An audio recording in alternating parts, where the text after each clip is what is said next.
Bueno, continuamos con nuestras clases virtuales.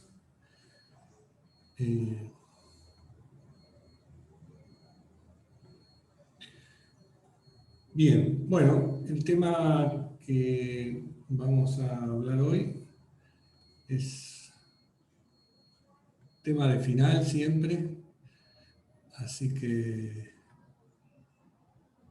presten la debida atención.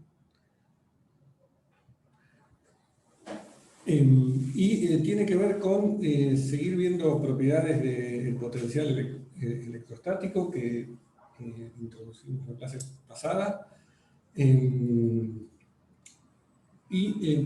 Apunta a la siguiente cuestión, ¿no? Supongamos que tenemos una distribución de cargas, siempre es esa situación con la que arrancamos la mayoría de los temas. Acá están dibujadas las cargas puntuales Q sub i en posiciones R' sub i, en algún sistema de coordenadas que elegimos.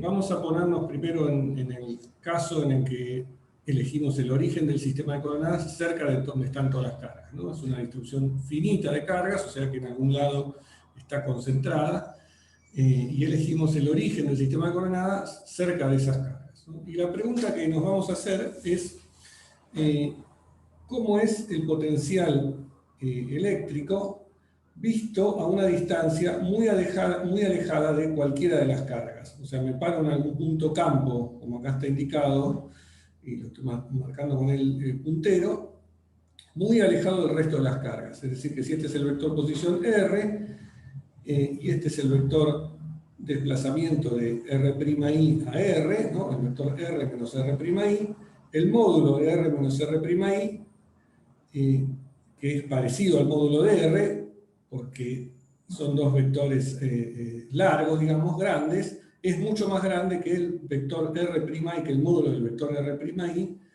que corresponde a las distintas posiciones de las cargas Q sub i. Bien, entonces esa es la situación matemática, si se quiere. Estoy parado en un punto muy alejado del resto de las cargas. La presión del potencial eléctrico, la vimos la clase pasada, para un conjunto de cargas está dada por esto que está escrito aquí. El potencial es la suma sobre todas las cargas de la constante K por la carga Q sub i dividido el módulo de R menos R'I, donde R'I es, repito, la posición a cada una de las cargas. Bien, para mirar cuánto vale el potencial, si lo miro desde una distancia muy alejada del resto de las cargas, lo que vamos a hacer es una aproximación basada en un desarrollo de Taylor de este término geométrico, 1 sobre R menos R'I, 1 sobre el módulo de R menos R'I. Y entonces vamos a empezar viendo matemáticamente cómo expandir este término o aproximar este término si las posiciones en donde estamos evaluando R son mucho más grandes que cualquiera de las posiciones R'I. Sí, remarco que las posiciones R'I son fijas, en este punto donde están las cargas, que están quietas, y el R es un punto variable, punto campo, que puedo evaluar en cualquier lugar del espacio, en este caso, insisto, muy alejado de todas las cargas. Bien, en general el módulo este de R menos R'I, me lo muevo un poquito más en detalle, es el módulo de este vector, que todos sabemos que es una forma de calcular el módulo, es haciendo el producto escalar del vector consigo mismo, como acá está escrito, o sea, el vector es R menos R'I, producto escalar consigo mismo, todo raíz cuadrada, en este caso como lo tengo que elevar a la...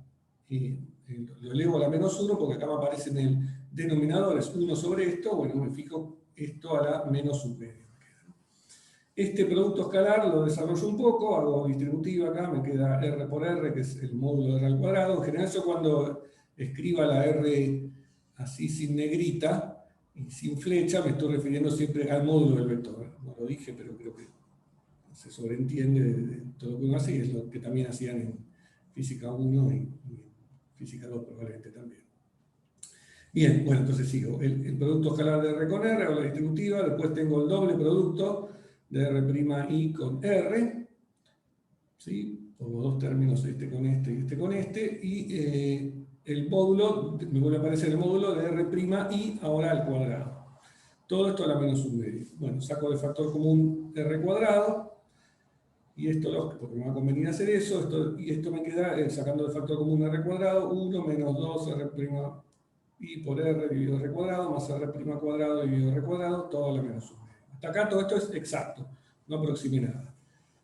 La aproximación va a venir ahora en la página siguiente, y donde vamos a suponer que este término, por ejemplo, r producto escalar r' dividido r cuadrado, esto es del orden de r' dividido r, sí, más o menos, porque acá hay un r y acá hay un r cuadrado que se cancelan, o sea que esto módulo es del orden de r' dividido r, o si no, si quieren, aplicando una desigualdad de matemáticas llamada desigualdad de Schwarz, uno puede decir esto.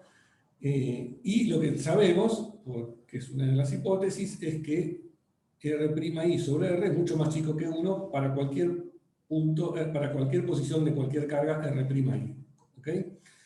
Bueno, si un número es mucho más chico que 1, al cuadrado da aún más chico, y por lo tanto el cuadrado, r' al cuadrado dividido r cuadrado, es también mucho más chico que 1 y a la vez mucho más chico que r' sobre r.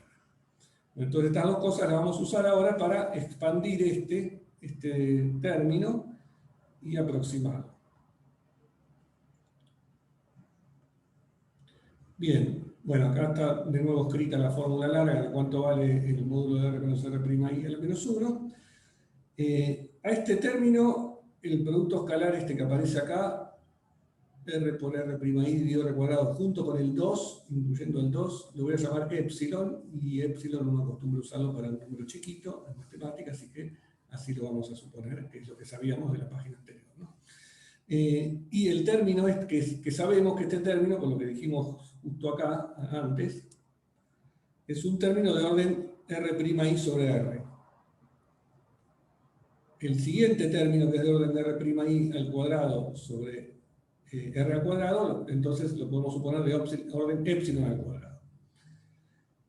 Bien, y lo que voy a hacer entonces es expandir esto que está escrito acá, ¿sí? Es algo donde es 1 menos cosas que son chicas, este término y este término. Cuando tengo 1 menos algo que es chiquito, a la menos un medio, puedo hacer un Taylor, y el desarrollo de Taylor de esto, de 1 menos algo que es chiquitito, lo puedo escribir como, evaluando esto en epsilon igual a 0, me queda 1, después tengo que hacer el término de derivada, evaluado en epsilon igual a 0, me va a dar un medio, y así siguiendo, pero me quedo hasta ahí llego, hasta el orden 2, y entonces si hago eso, el Taylor de esto me queda 1 más un medio de epsilon más el término de orden epsilon al cuadrado. ¿Sí? Entonces esto lo vamos a aproximar como 1 más un medio de epsilon.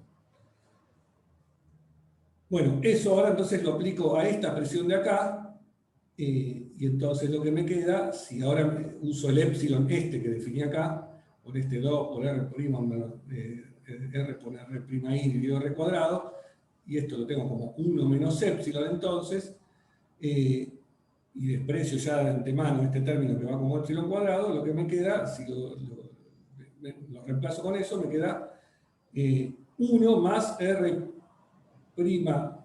i por r dividido r cuadrado, que es epsilon dividido 2, ¿no? Justamente es esto, epsilon dividido 2, este término se corresponde a este, con la definición que acabo de dar.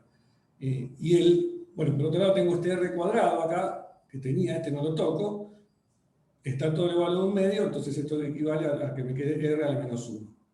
¿Bien?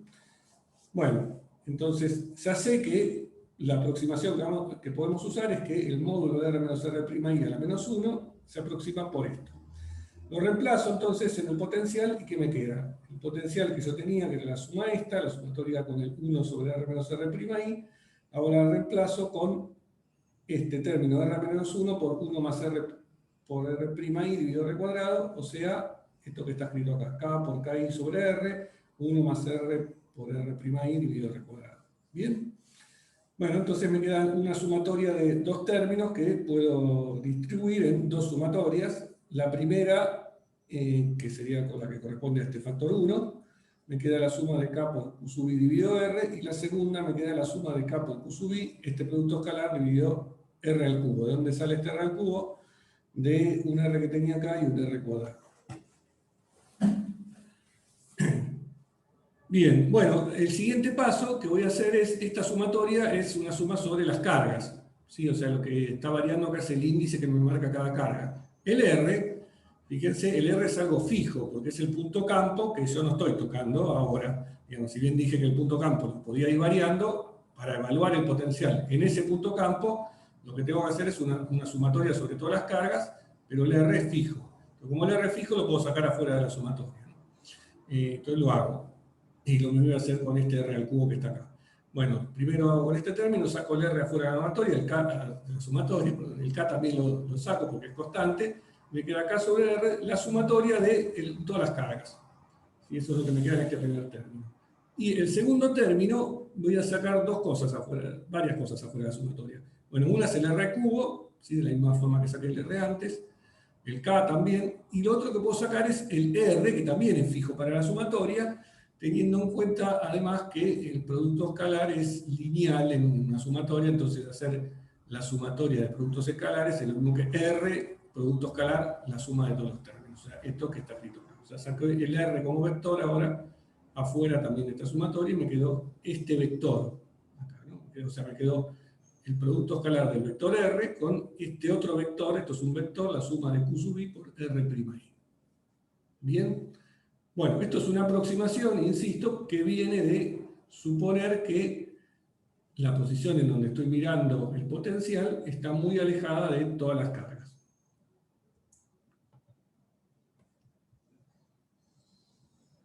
Bueno, vamos bien hasta acá, son todas cuentas, creo que fáciles, pero si tienen alguna... Bien. Bueno, entonces, acá repetí lo mismo que estaba escrito en la otra hoja, pero para tenerlo todo acá, me quedó que el potencial es este término, más, o sea, son dos términos, este más este. Bueno, le vamos a dar nombres a las cosas.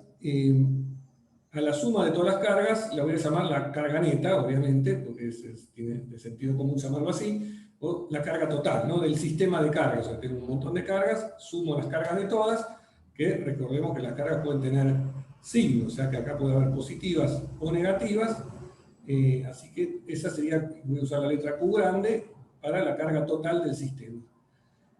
También se lo llama esto el momento monopolar de la distribución de cargas porque corresponde al primer término en el desarrollo de Taylor de este factor 1 sobre R menos R' que teníamos así. Entonces lo voy a llamar momento monopolar. Obviamente al siguiente que va a aparecer acá es el que va a tener un nombre que es el momento dipolar. ¿Cuál es ese momento dipolar? Bueno, es el que corresponde al segundo término, ¿sí? Que involucra a la suma de las cargas ahora multiplicadas por la posición de cada una. Esto es un vector ahora, claramente, porque suma de vectores. Se usa normalmente la letra P minúscula para eso y se lo llama el momento dipolar de la distribución de cargas.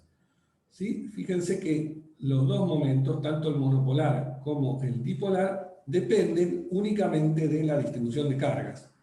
El monopolar depende de los valores de las cargas nada más, y el dipolar depende de los valores de las cargas y de sus posiciones, pero no depende de la posición en la que yo estoy evaluando. La posición en la que estoy evaluando el potencial aparece en la expresión del potencial, pero no involucra la definición de estos dos momentos, ¿sí? Los momentos son propiedades de la distribución de cargas. Bien, con esta anotación, entonces, reescribo este potencial de esta forma. Me queda K por la carga total sobre R, más K dividido R al cubo por el producto escalar entre R y este momento dipolar P. Bien, bueno, si lo miramos, este primer término es exactamente el potencial que tendría una carga única cuyo valor fuese Q, ¿sí? Como antes habíamos visto el potencial de una carga de valor Q0 puesta en el origen. ¿Sí? Su potencial, el potencial de una carga Q0 en el origen era K por Q0 dividido R. ¿Sí? Un potencial que va como 1 sobre R, que después hace que el campo eléctrico vaya como 1 sobre R al cuadrado, ¿no? ¿Por qué? Porque el campo eléctrico es el gradiente del potencial, entonces involucra una derivada de este R a menos 1 y me da 1 sobre R al cuadrado, que además es lo que sabemos que da la ley de Coulomb, ¿no? Todo es consistente y va bien. Bueno, este primer término corresponde exactamente a eso, a el potencial de una carga puntual cuyo valor es Q grande, que es la suma de todas las cargas, puesta en el origen. Este término, sin embargo, podría pasar, en este caso, que sea cero, porque podría pasar que haya tantas cargas positivas como negativas, y entonces este primer término, para una distribución de cargas, podría darse que vale cero. Sí, y acá ya tengo una pregunta. El cociente entre el momento dipolar y el momento monopolar vendría a ser un centro de carga análogo al centro de masa de F1. Sí, ahora vamos a ir a ese punto. Tiene una muy cercana similitud, mucha similitud, efectivamente. Bien, entonces, todavía no llegué a eso, pero ahora vamos. Entonces, lo que estaba diciendo es que este término podría pasar que la carga neta sea cero.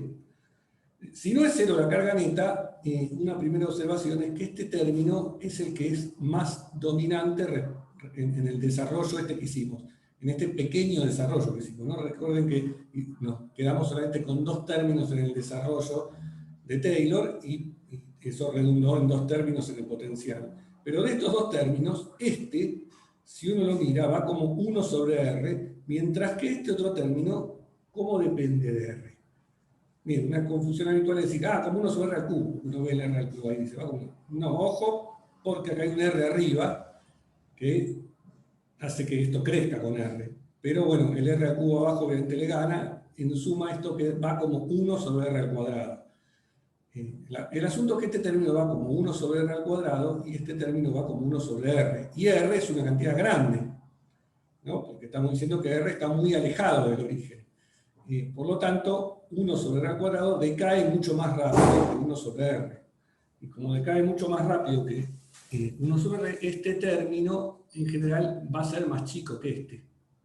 ¿Sí? O sea, este término va a dominar en general el desarrollo del potencial, y el potencial va a ser aproximadamente esto. Salvo cuando la carga neta valga 0. Porque si la carga neta vale 0, este término, ¡pum!, se va. Entonces, en el desarrollo me queda este término. ¿Sí? Entonces, la primera observación así física que uno tiene de esto es la siguiente. Es decir, si yo tengo un conjunto de cargas, muchos ruidos, si yo tengo un conjunto de cargas, el potencial que yo veo a una posición muy alejada es como el de una carga puntual puesta en el origen, ¿no? Eso es lo que estamos diciendo. Ahora, si la carga neta que tengo de esa distribución de cargas es 0, el potencial no vale 0, vale algo más, vale algo que está representado por este término. ¿Sí? Eso ocurre porque no es que tengo una carga puntual efectivamente, es como si fuera, cuando la veo de muy lejos parece una carga puntual. Yo veo un montón de cargas de muy lejos, pienso que son un solo punto. O sea, el concepto de carga puntual que uno tiene es que, bueno, es algo que su tamaño es mucho más chico que las distancias a las que estoy mirando. Entonces, mirado desde muy lejos, esas cargas todas agrupadas me parecen una sola carga puntual, pero si la carga neta da 0, claro, uno diría, entonces da 0 el potencial, pero no, como uno ve, haciendo esta cuenta matemática, vemos que no es así, que hay un potencial que subsiste.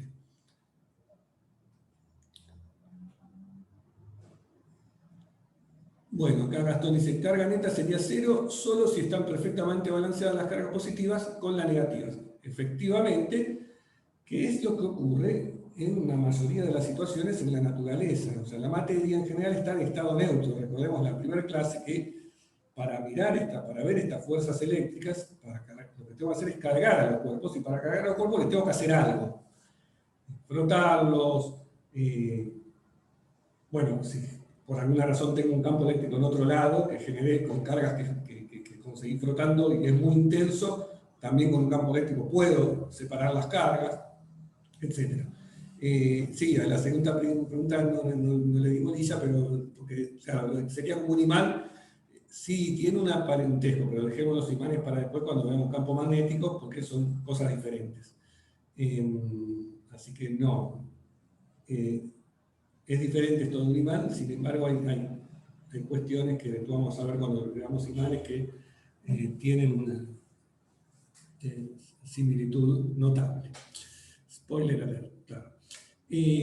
Bueno, este término entonces, que aprendemos ahora que cuando tenemos una distribución de carga con carga neta cero, que atendiendo a este comentario y a esta pregunta que viene bien para decir, en la mayoría de los casos va a pasar que la carga neta es cero. Entonces, lo que pasa a importar es el siguiente término, que es este, ¿no? Que es lo vamos a llamar el potencial dipolar o potencial de un dipolo P. Bien, o sea, esta expresión hay que grabársela para recordar que si uno tiene una distribución de cargas, le calcula esta cantidad, que es el momento dipolar, que es un vector, que ahora vamos a ver qué características tiene, y el potencial que genera esa distribución de cargas, en primera aproximación, está dado por esta expresión, ¿sí?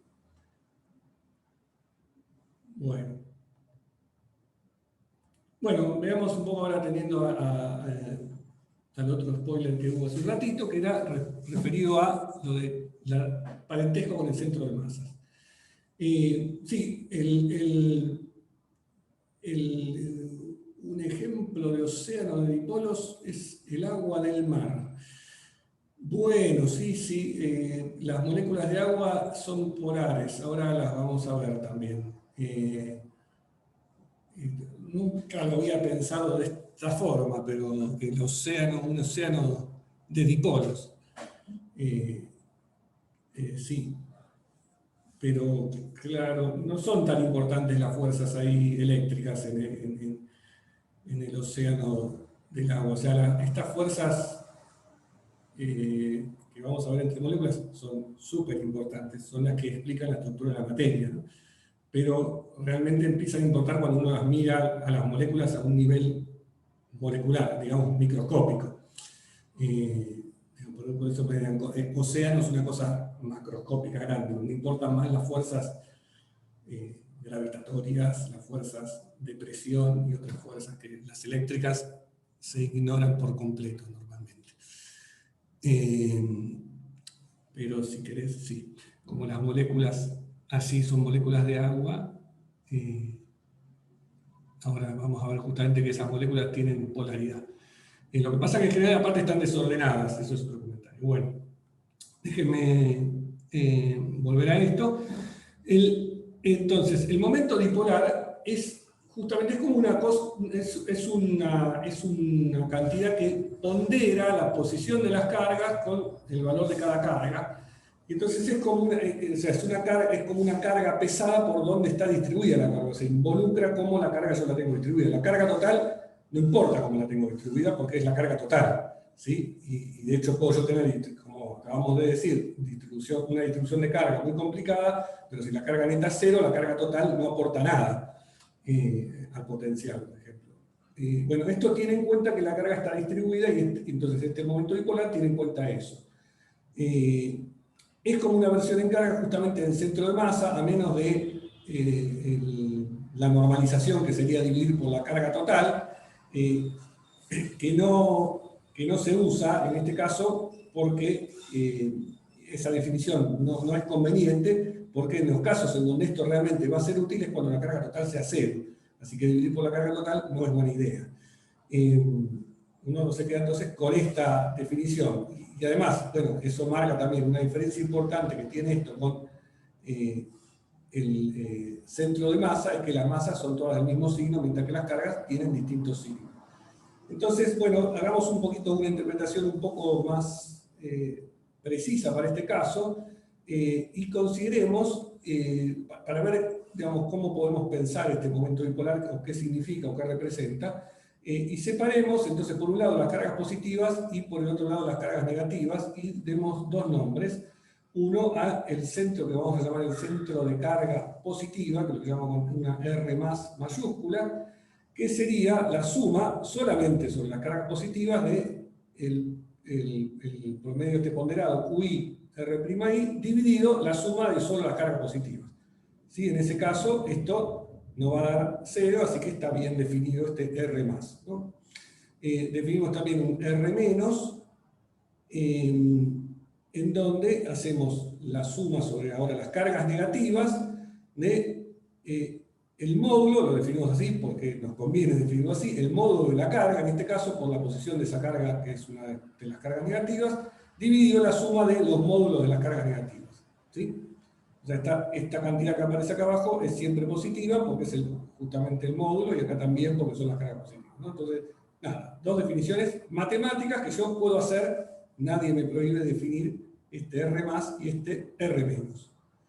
Así que fíjense que viendo que el módulo, como acá estoy sumando solo sobre las cargas negativas, el módulo de Q sub i va a ser menos Q sub i, y el módulo acá de Q sub i va a ser también menos, los dos menos los puedo sacar afuera de la suma y los cancelo y me queda esto que está acá. O sea que no necesito los módulos para la expresión de este R menos. ¿Correcto? Bien, acá estaba este comentario. No puedo evitar derivar en mi cabeza el momento dipolar y de ahí pensar en todo el momento lineal, momento angular de F1. Bueno, sí, no hay tanta cuestión acá con el momento angular. Ese va a aparecer más cuando veamos cosas el vínculo con eso, cuando veamos cosas de magnetismo. Pero sí, puede ser, qué sé yo. De hecho, se usa la misma letra P, ¿no? Pero ojo, qué sé yo, el momento lineal, por más que se use la misma letra P, involucra velocidades, y acá no hay ninguna velocidad, así que, no sé, más allá de las letras, no lo veo tan cercano. Bueno, sigo la cuenta. Entonces, di dos nombres por ahora, R más y R menos. Doy otros dos nombres. Bueno, y este comentario que está escrito acá abajo, digo, este lo podemos llamar, el R más es el centro de cargas positivas y R menos es el centro de cargas negativas. ¿Bien? Llamo también Q más a la suma de las cargas positivas y Q menos a la suma de las cargas negativas, que sabiendo que son las cargas negativas, me queda menos la suma de las cargas negativas. Bueno, entonces, con esto... Perdón, sí. una pregunta. Entonces, Q menos, así como está, después te queda positivo. O Sí, negativo. sí, Ok, como listo. le dije, sí, sí. Sí, Ok, listo. esta Q menos es positiva, sí. Ok, perfecto. Sí, sí. Bien, bueno, entonces, lo que resulta con estos nombres que di es que este término, la suma de las Q sub i por R' sobre las cargas positivas, es igual a Q más por R más, ¿no? Porque Q más era justamente esto, y R más era esto. O sea que esta suma, que es la que va a intervenir en el dipolo, ¿no? Por eso lo hago. Esta suma es Q más por R más. Mientras que la suma sobre las cargas negativas es menos Q menos por R menos. ¿Por qué menos? Porque el R menos está definido como esta suma dividido la suma, y el Q menos está definido con un menos acá. Así que esta suma para la negativa me queda menos Q menos por R menos. Bueno, entonces ahora sí calculo P. P es la suma sobre todas las cargas, que las separo, la suma sobre las positivas y la suma sobre las negativas. La suma sobre las positivas, la tengo escrita acá, con estas letras, con estos nombres, es Q más por R más. La suma sobre las negativas es menos Q menos por R menos. Bien, bueno, esto vale siempre. Siempre puedo escribir el momento dipolar de una distribución de cargas como estas cantidades Q más por R más menos Q menos por R menos, donde R más es este centro de cargas positivas, R menos es este centro de cargas negativas, Q más es la carga total positiva y Q menos es la carga total negativa con signo positivo, ¿no? Porque acá está definida así. Y es la resta de esos dos términos. Eso es el momento dipolar. En el caso particular en el que la carga total sea cero, si la carga total es cero, es justamente porque se balancean las positivas y las negativas. Por lo tanto, ahí Q más es igual a Q menos. ¿Sí? Entonces, en ese caso particular, el momento dipolar, este Q más y Q menos es la misma cantidad, la puedo sacar del factor común, usemos Q más para eso, y me queda Q más por R más menos R menos. O sea, es un vector distancia del centro de carga positiva menos el centro de carga negativa, o sea, es un vector que va de las cargas del centro de carga negativa al centro de carga positiva, ponderado por el valor de la mitad de las cargas, ¿no? De las cargas positivas, o solo las positivas o solo las negativas, que son iguales. Bien, eso es lo que me da el momento dipolar, y esto es válido, o sea, esta cantidad la llamé delta R, como dije, es un vector que va del centro de carga negativa al centro de carga positiva. Que, si se fijan, y lo piensan un ratito, esto es exactamente lo que daría el momento dipolar de una distribución muy sencilla, y vamos a suponer que es la distribución más básica que tenemos, que nos da un momento dipolar, que consiste en dos cargas, una carga Q y una carga menos Q, en distintas posiciones, que ahora las voy a mostrar en la página siguiente. Y es lo que lleva el nombre de dipolo a secas, ¿no? Entonces, un dipolo, que es un par de cargas puntuales de igual magnitud Q y signo opuesto, las cargas, una Q y una menos Q, separadas por una distancia delta R chiquita, ¿sí? Como están acá en este dibujo. Entonces, supónganse que estoy en esta situación, tengo una carga Q sub 1 igual a Q y una carga Q sub 2 igual a menos Q. ¿Sí? La Q sub 2 es la negativa, la Q sub 1 es la positiva. Delta R es el vector que va de la posición de la carga negativa a la posición de la carga positiva. La posición de la carga positiva es R1, ¿sí? Es un vector que acá debería estar en negro, y la posición de la carga negativa es R2, ¿sí? Como delta R lo defino como R1 menos R2, o sea, el vector R1 menos R2 es un vector delta R que va de la negativa a la positiva, acá está marcado en rojo, ¿sí? ¿Y cuál es el momento dipolar de esta distribución muy sencilla, que son dos cargas nada más, ¿no? Bueno, calculémoslo, por la definición es Q1 por R1 más Q2 por R2, ¿sí? Esa es la definición del momento dipolar. Como Q1 y Q2 son iguales a Q, pero con signo menos, bueno, saco de factor común Q y me queda R1 menos R2, o sea, delta R. O sea, el momento dipolar de esta distribución es Q por delta R. Bien, y a esto se lo llama dipolo, a esta configuración precisa de dos cargas iguales y opuestas, puntuales, separadas a una distancia delta R, se lo llama dipolo. ¿Sí? El momento dipolar es un vectorcito P que va en la dirección que une las dos cargas de la negativa a la positiva. ¿Sí? Acá está dibujado. Y es proporcional al delta R y al Q. Es un vector, ¿no? Remarquemos eso. Y su módulo tiene que ver con la distancia entre las dos cargas, el módulo delta R, y el valor de una de ellas, Q. Bueno, entonces lo que habíamos obtenido en la página anterior, que era para un conjunto N de cargas, muchas cargas, lo que vemos es que el momento dipolar, en el caso en el que la carga neta sea cero, ¿sí? De ese conjunto de cargas, se corresponde con esta misma situación, solo que acá cambié delta R chiquita por delta R grande y Q chiquita por Q grande, pero es lo mismo, ¿no?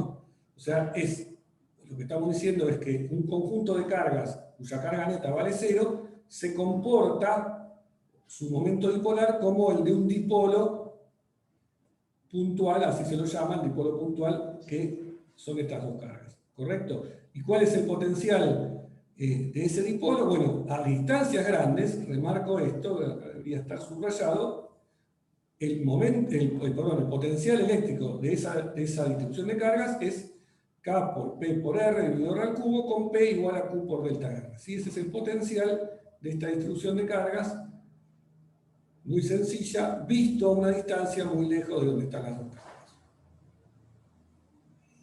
Bien, ¿alguna pregunta de todo lo que dije antes? ¿Alguna de las cuentas? Bueno, si no, sigo. Bueno, dos notas ahora entonces, dos comentarios. Bueno, hicimos toda esta cuenta que hicimos hasta ahora, es el desarrollo del potencial a distancias grandes, suponiendo que la carga de las cargas, todas las cargas, o la carga en general, estaba distribuida cerca del origen. Si en vez de eso la carga hubiese estado distribuida cerca de alguna posición R0, bueno, la cuenta se puede repetir muy fácilmente, solo cambiando la referencia a esa posición, o sea, cambiando el referencial a esa posición, toda la cuenta se hace igual, y lo único que cambia entonces es que el resultado final es que el potencial En el desarrollo lo que me queda es que en vez de donde aparecía R a secas, me va a aparecer R menos el R0 de esa referencia donde están las cargas. ¿Okay? Entonces el potencial para un dipolo que no está en el origen queda de esta forma. Queda P por R menos R0 dividido R menos R0 al cubo. ¿Sí? Donde R0 es la posición del dipolo ahora. ¿Okay? Es un dipolo que está alejado del origen, no como en este dibujo que yo había hecho acá, que acá sí estaba en el origen, pero si estuviera por alguna posición R0, bueno, su potencial vale esto. Esto lo vamos a usar después en las clases siguientes, cuando veamos medios materiales, lo vamos a usar esta expresión más genérica, cuando veamos ahora una cosa un poco más allá, que es ver el potencial generado por muchos dipolitos aplicando superposición. Sí, claro, el Taylor hay que hacerlo en R0, esa es una pregunta por decir rápido. Eso tiene que ver con las fuerzas de atracción que se veían en química, que se llamaban dipolo, dipolo, o solo comparten el nombre. No, tienen que ver. Sí, sí. Ahora lo vamos a decir. Mantengo mi... O sea, me spoilean las partes, pero está todo bien. No me molesta. No pasa nada. Tan anticipado, no sé, o le hicieron la clase antes, capaz, porque no la subo ahora. Pero bueno, bien, bien, no pasa nada. Siempre hay algún público que no, así que no es problema. Es nuestro entusiasmo, sí, eso está bueno. Bueno, veamos algo ahora. Sí, yo creo que sí, que es bueno. Veamos algo ahora que si ya lo spoilearon, bueno, los que ya lo leyeron, dejen a los demás que no.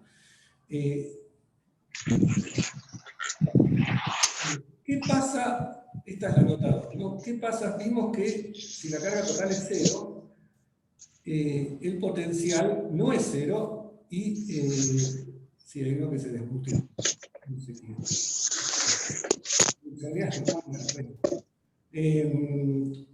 Bueno, vimos que si la carga es 0, ni se avivó, me parece, lo tendría que silenciar eso, ¿no?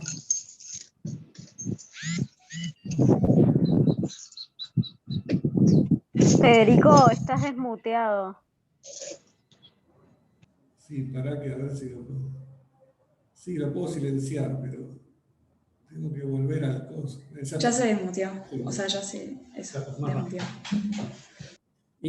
Bueno, lo que estaba diciendo, la nota 2. Vimos que si la carga neta es 0, el potencial no es 0 y pasa a dominar el término dipolar, ¿no? Ahora, ¿podría pasar que la carga neta sea 0 y también sea 0 el momento dipolar P?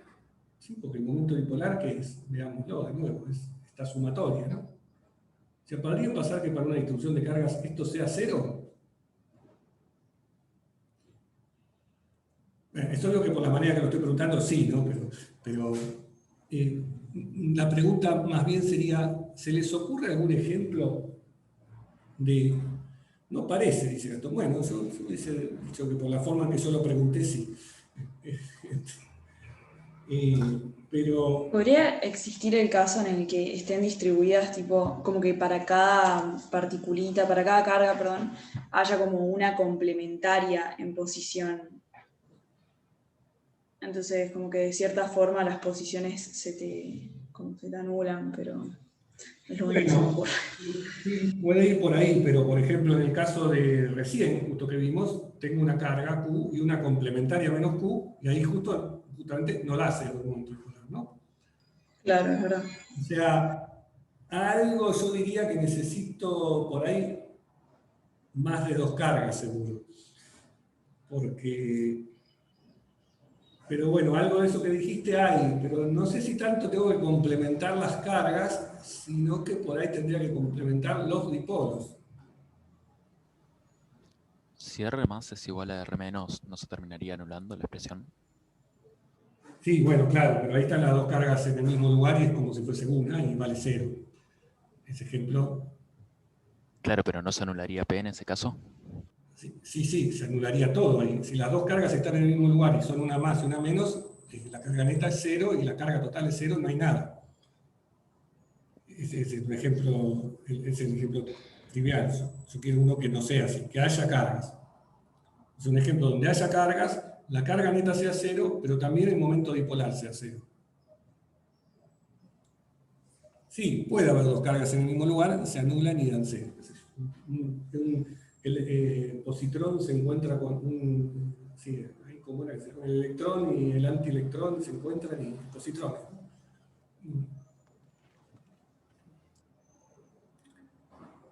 Sí, pero... A mí lo que se me ocurre es con una elección del origen acorde, a lo mejor podés lograr que el P se vaya anulando como de a pares por vectores opuestos. No sé si se me entiende. Por ejemplo, dos protones, pones el origen justo en el medio y la cuenta te da cero, porque la Q es la misma, pero los vectores son opuestos. Sí, eso es lo que yo estaba tratando de inducir a hacerlo pensar, ¿no? De compensar los dipolos más que las cargas. Pero con dos protones no me alcanza, ¿no? Porque, bueno, además estoy pidiendo que la carga neta también sea cero. Y con dos protones no va a ser cero. Dos protones y dos electrones que si los unís a todos forman un cuadrado, pones el origen en el medio y se anula todo, ¿no? Ahí. Ahí me gustó. La carga neta es cero. Un cuadrado como, a ver si puedo hacer. Un vértice que sea un protón, los dos vértices que siguen dos electrones y el último otro protón. Y pones el origen en el centro del cuadrado. Muy bien, ese me gustó. Los vértices, los dos vértices de donde están los protones serían los opuestos, ¿no? Sí, son opuestos entre sí, igual que con los En la protones. diagonal. Sí. Bien. ¿Todos lo ven eso? Claro, el ejercicio 4 de la guía, el dibujo del cuadrupolo. Sí, no me sí, está bien, es el cuadrupolo, exactamente. Sí. Ah, vos decís porque yo lo dije. Sí, está bien, no me estarías spoileando ahí. El dibujo del cuadrupolo creo que lo mostré en la primera clase, ¿no? Cuando hice dibujos de líneas de carga, aunque no sé si dije que era un cuadrupolo. Ese, bueno. Bien, bueno, ese es el ejemplo que hablamos recién. Es una posibilidad. No es la única, hay otra que a mí me la contaron en alguna clase en tiempos primigenios, que es aún más sencilla y ahora se las voy a presentar. Este es justo el que decía el compañero recién. Serían protones, no importa, dos cargas, Q1 y otra carga opuesta, o sea, las cargas, perdón, estoy diciéndolo mal. Cuatro cargas puestas en los vértices de un cuadrado. ¿De qué forma? Bueno, una carga Q en un vértice, una carga menos Q en el otro, una carga menos Q en este otro vértice y una carga Q en este. ¿Sí? ¿Esto qué le pasa a esta distribución? La carga neta obviamente da cero. ¿Por qué? Porque Q menos Q menos Q más Q da cero, ¿no? La carga total da cero, claramente. Y fíjense que esto es como si fuese una distribución que tiene un dipolo que apunta de la carga menos Q a la carga Q, ¿sí? Este término, y otro dipolo que apunta de la carga menos Q a Q, que es exactamente opuesto a este otro dipolo. O sea que cuando haga la suma total, lo que tengo que hacer es la suma de Q1 por R1, más Q2 por R2, más Q3 por R3, más Q4 por R4, en esa sumatoria, que son cuatro términos, separo 2 y 2. Los dos primeros separo estos dos y los últimos dos estos. Y lo que me va a aportar estos dos es un dipolo que apunta hacia arriba, y lo que me va a aportar todos es un dipolo que apunta exactamente hacia abajo igual a este. O sea que al sumar el dipolo total me va a dar 0. ¿Sí? Fíjense que necesité 4 cargas acá para poder anular el dipolo, pero pasó eso, ¿no? Anulé el momento dipolar total. Bien, otro ejemplo. Esto lo que tiene es mucha simetría, es una distribución con mucha simetría. que por ahí va el primer comentario que me hicieron, que es, bueno, puedo ir compensando, efectivamente, si yo logro con distribuciones donde haya mucha simetría, ahí voy a poder ingeniármelas para anular el dipolo. Pero pasa fundamentalmente por compensar los dipolos, no tanto las cargas. Las cargas también las tengo que compensar porque quiero exigir que además el Q total sea cero, ¿no? Era un requerimiento. Bueno, otro ejemplo, que también es una distribución simétrica y que tiene que ver con las moléculas, es una distribución de 3 cargas. Con 3 cargas también se puede anular el dipolo. Una en el centro, cuyo valor sea menos 2Q, por ejemplo, y otras 2 en los laterales, a la misma distancia, cada una de la del centro, una que valga Q y una que valga Q. O sea, como si fuesen 2 protones, Q más y Q más del otro lado, y en el medio 2 electrones juntos que aportan una carga menos 2Q. ¿Sí? Estas son 3 cargas, la carga neta obviamente da 0 porque es Q menos 2Q más Q, y el momento dipolar total también da 0, una haciendo la cuenta directamente se ve. ¿Por qué? Porque esto corresponde a que ha pensado esto como el dipolo que forman una de las cargas menos Q con el Q y que apunta hacia allá, y la otra de las cargas negativas menos Q con el Q que apunta hacia allá, y el dipolo total se compensa. Y esa no se me ocurrió, pensé, claro. Sí, bueno, ojo, hay la misma cantidad de electrones que protones acá, porque hay 2 protones y 2 electrones, solo que el truco es haber juntado los 2 electrones en el mismo lugar, ¿sí? Que no se compensan ahí, porque son los 2 con el mismo signo y por eso aportan una carga menos 2. ¿Bien? Si lo pienso como electrones y protones, no tengo por qué pensarlo como electrones y protones, ¿no? Sino cargas, y chao. Bien, entonces este es otro caso bastante sencillo, o más sencillo aún, en donde con 3 cargas está bueno, puedo también anular el momento dipolar total. Bueno, y la pregunta entonces que sigue ahora es, ¿qué hacemos ahora? Porque, o sea, a eso apuntaba lo que sigue, ¿no? Si la carga neta total da 0 y el momento dipolar total da 0, entonces en mi desarrollo que tenía acá, volvamos al desarrollo, esto da 0 porque Q total da 0, esto da 0 porque P da 0, me queda entonces que el potencial da 0. ¿Es así? Sería que el campo eléctrico sería nulo, ¿o no? Se anula el O campo sea, eléctrico. y pensando lo que es como que es el gradiente, no te queda otra opción para mí. O sea, antes que eso, ¿no? Se anula el potencial. Claro, por ende, tampoco. Ah, no, igual, claro, sí. Se anula el potencial. No, siempre está el asunto ese que potencial 0 no significa campo eléctrico 0. Además tiene que haber, campo eléctrico sea 0 no tiene que haber variación de potencial. Pero entiendo, pero es verdad que si esto da 0, el potencial no da 0 en todos lados y el campo eléctrico daría 0. Eso no claro. Bueno, no, en verdad no es así. No es así porque lo que tengo que hacer, si me pasa eso, si estos 2 términos se anulan, es darme cuenta que yo venía de atrás de un desarrollo en el que tiré cosas que eran pequeñas, geométricamente, claramente, este término era más chico respecto a este.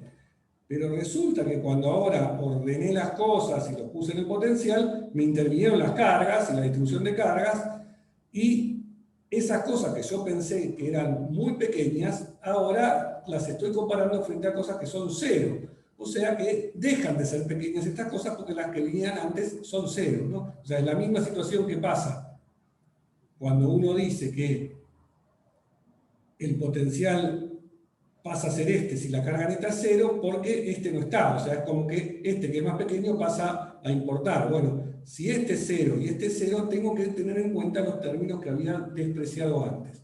Entonces, tendría que haber seguido en el desarrollo, en ese caso, un poco más y quedarme con estos términos de R' al cuadrado sobre R cuadrado, que no los hice yo ni los vamos a hacer, no nos asustemos, pero que involucran derivadas, términos de orden 2 y términos cruzados de posiciones R', R', nada, cosas, que involucran, en vez de un vector, acá como está definido el momento dipolar, involucran una matriz, o lo que se llama también un tensor, que son cosas que van a ver en estructura 1, matemáticas, pero que es básicamente el análogo de representar un vector con una terna de 3 cosas, y una matriz es como una cosa con 9 elementos que representa ese tensor.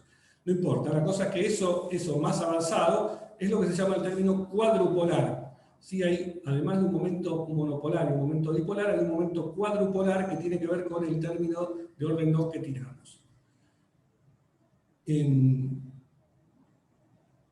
Entonces, finalmente, lo que pasa en ese caso es que hay que quedarse con un término más que nosotros despreciamos y que entonces va a hacer que el potencial no de cero, siga sin ser cero, aun cuando es cada vez más pequeño, ¿no? Porque cada vez son términos de orden más chico y si estoy a distancias grandes son términos pequeños, pero no es estrictamente cero y tiene que ver con lo que se llama el momento cuadrupolar y es un efecto que puede tener algún efecto, una cuestión que puede tener algún efecto en las interacciones entre moléculas cuando pasa eso, ¿no? Entonces vayamos un poquito ahora a ese tema de las moléculas. Bueno, acá estoy entonces diciendo, no lo había pasado a esta hoja para no spoilearlo yo mismo, esto que dije recién, ¿no? Que en el caso en el que se hace, o sea, venía de acá, en el caso en el que pasa esto, lo que hay que hacer es quedarse con un término más en el desarrollo y considerar el término siguiente que se llama cuadrupolar.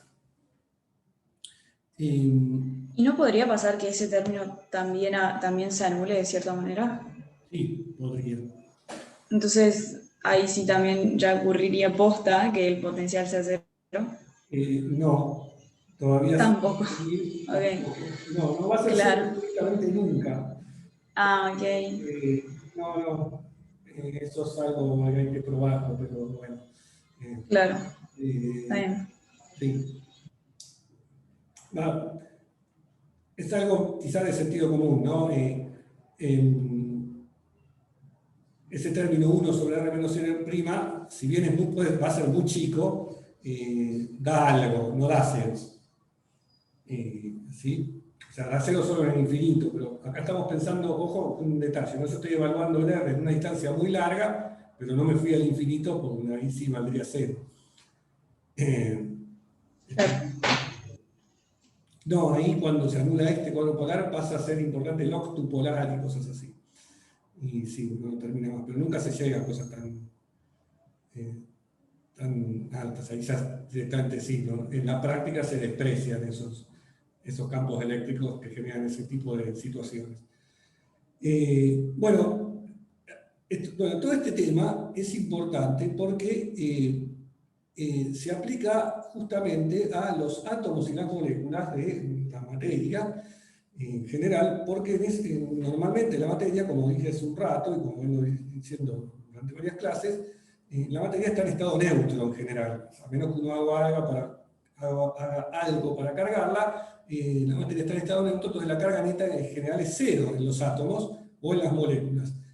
Pero adentro, sabemos que adentro de los átomos hay cargas positivas y cargas negativas que están distribuidas, y lo mismo en las moléculas, átomos que tienen cargas adentro de ellos, que están distribuidas de alguna forma, y entonces estamos justamente en este tipo de situaciones en donde puede tener la molécula un momento dipolar, y si lo tiene, ese momento dipolar va a ser el que domina el potencial, que no va a ser cero y que va a estar dominado justamente por ese término. Si no hay un momento dipolar, como aprendimos recién, pasa a ser importante el cuadrupolar. Pero lo importante es que, a pesar de que los átomos y las moléculas tengan carga neta cero, todavía, porque tienen cargas adentro distribuidas, producen un campo eléctrico, que va a ser más chico que el de una carga neta. Sí, va a ser más chico. Por eso las fuerzas eléctricas, cuando hay carga, son muy, muy importantes. Pero aún cuando no hay carga, hay un pequeño efecto, pero es un efecto que es pequeño a distancias largas, pero empieza a ser importante cuando uno acerca los átomos entre sí. Y son esa fuerza que aparece, son las que se llaman fuerzas interatómicas o también intermoleculares, hay de dos tipos, o sea, perdón, interatómicas o intermoleculares es un sinónimo. Estas fuerzas que son las que ligan los átomos entre sí, eso estoy diciendo. Hay fuerzas que ligan los átomos entre sí, ¿sí? Para formar una molécula, y a la vez una molécula también puede interactuar con otra molécula, y en ese caso intervienen las fuerzas intermoleculares. Son las que hace un rato algún compañero había mencionado como fuerzas dipolo-dipolo, que se ven mucho en química. ¿Por qué dipolo-dipolo? Porque uno puede pensar un átomo, por ejemplo, que tiene un pequeño dipolito, dado por la distribución de las cargas adentro de ese átomo, otro átomo que tiene otro dipolito, e interactúan entre sí esos dipolos haciéndose fuerzas eléctricas unos a otros, ¿no? Porque cada dipolo, digamos, genera un campo. Entonces ese campo puede actuar sobre el otro dipolo. Ahora, de hecho, en esta misma clase aspiro a ver cuál es la fuerza que siente un dipolo ante otro campo, ¿sí? Porque así como el dipolo, como lo que estamos viendo, genera un potencial y genera un campo, que también ahora vamos a calcular exactamente cuál es la presión exacta del campo que genera el dipolo, vamos a ver que ese campo también, si yo traigo otro dipolo, puede sentir ese otro dipolo una fuerza debido a ese campo, ¿no? Acá pregunta Guadalupe, no entendí por qué el término cuadrupular es como una matriz. Lo veo como un cociente de dos numeritos. No, sale porque lo dije medio mal. En el Taylor, cuando haces el Taylor, fíjate que en el Taylor, que es un Taylor que en los Taylor siempre viene el término de orden 0, que es la función evaluada en ese punto, más la derivada. Y el siguiente término involucra la derivada segunda. Lo que pasa es que acá son derivadas segundas parciales, ¿no? Porque tengo coordenadas en 3 dimensiones. Entonces, cuando tengo derivadas segundas parciales, te aparecen derivadas de respecto a x, respecto a y, respecto a y, respecto a z, y eso, con eso te quedan matrices, porque son elementos que dependen de dos índices. ¿Sí? Que es lo que es un tensor. O sea, en el caso del dipolo, hay un solo índice, ¿no? Porque es una sola derivada. La derivada en el desarrollo de Taylor, de ahí viene. Sería como representar el desarrollo de 3 dimensiones en una matriz, una cosa así. O sea, vimos ese tipo de desarrollo con 3 dimensiones, pero nunca lo asociamos a ninguna matriz ni nada por el estilo. Pero se lo puede asociar. Sí, no sé cómo lo vieron el mate. Cuando ustedes ven el desarrollo de Taylor de funciones en un espacio cartesiano de 3 dimensiones, ahí ven que el primer término, que es el orden 0, es la función, el segundo, que es la primera derivada, lo asocian al gradiente, y el siguiente término, que son derivadas segundas, lo asocian a, es una matriz, que creo que se llama el hessiano, si no me equivoco, tiene hasta nombre. Ah, ya entendí. Ahí ya me acordé. Esa matriz, ese hessiano, es el que intervendría en este momento cuadrupolar, si querés. Ah, y a eso es a lo que te referís como una matriz. Ah, perfecto, ahí entendí. Muchas gracias. Bueno, entonces estaba con estas fuerzas que, entonces el asunto que son fuerzas súper importantes. ¿Por qué? Porque son las responsables de los enlaces químicos, de que la materia esté unida. Es decir, también son importantes, estas fuerzas empiezan a intervenir cuando la materia se quiere interpenetrar, ¿no? O sea, es lo que habíamos dicho en la primera clase, las fuerzas eléctricas, que parece que son cosas medio curiosas, en realidad están presentes en toda la materia, solo que cuando ustedes las ven en física 1 como las fuerzas de contacto, no se asocian con fuerzas eléctricas que se pueden hacer dos átomos o dos moléculas entre sí.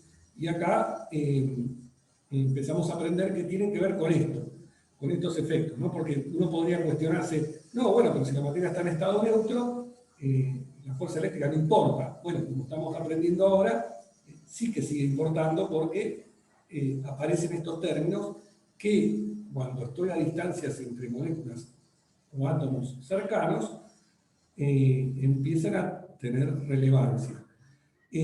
Acá le puse un link en la Wikipedia que habla sobre las fuerzas estas intermoleculares. Y les puse dos links a dos videitos que prefiero no, son largos, cada uno 10 minutos más o menos. Es un profesor español que es muy simpático escucharlo por su acento, en donde habla justamente de cosas de química y toda una jerga que usan los químicos, de los enlaces covalentes o cosas por el estilo, pero está bueno mirarlo para tener esa info vinculada. En la carrera de física antes se cursaba química, ahora ya no. Era un ladrillo, pero claro, en el secundario tal vez lo vieron. Bueno, un comentario de esto que tiene que ver con los átomos y las moléculas y la química. El momento dipolar en un átomo o una molécula se dice que hay de dos tipos. No puede ser permanente, es decir, que permanente quiere decir que la molécula tiene momento dipolar, o también se da la situación en la que puede ser inducido, esto es, que se genera por la presencia de algún otro campo eléctrico. Eso lo vamos a ver después un poco cuando veamos los efectos del campo eléctrico sobre la materia, pero bueno, déjenme decirlos ahora en cuanto a este tema de las moléculas, que las moléculas pueden tener momento dipolar permanente o no. Bueno, empezaron los albañiles de la obra, ahora hacer un ruido muy molesto. En océano y átomos tenemos química inorgánica 1 obligatoria. Sí, bien, claro, es cierto. Bueno, moléculas que no tienen momento dipolar permanente, muy conocidas, una es el dióxido de carbono, que es justo el ejemplo que vimos hace un ratito, ¿no? Es el ejemplo en donde tengo una carga de un signo concentrada en el origen y dos cargas de signos opuestos a los dos lados, forman un dipolo que se llama acá dipolo de enlace, cada uno apuntando para otro lado, pero no da un dipolo neto. O sea que esta molécula, normalmente la de dióxido de carbono, no tiene momento dipolar permanente, ¿sí? Entonces tiene un menor efecto sobre otras moléculas, tiende a no querer ligarse tanto.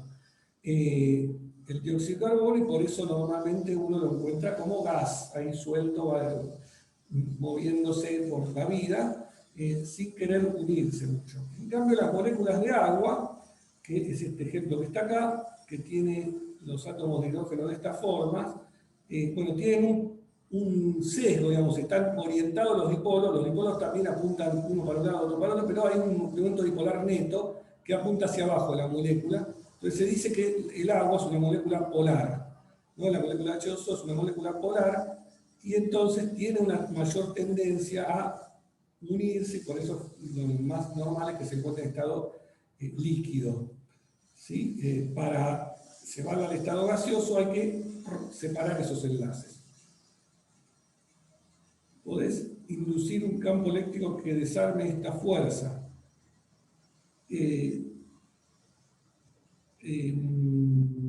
Sí, podés. Sí.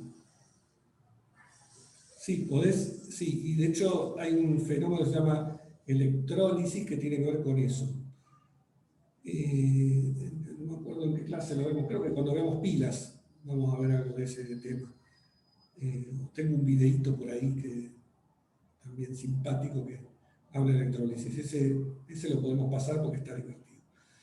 Bueno, esto también está divertido, pero son un poco largos, así que estoy 10:15, sigo.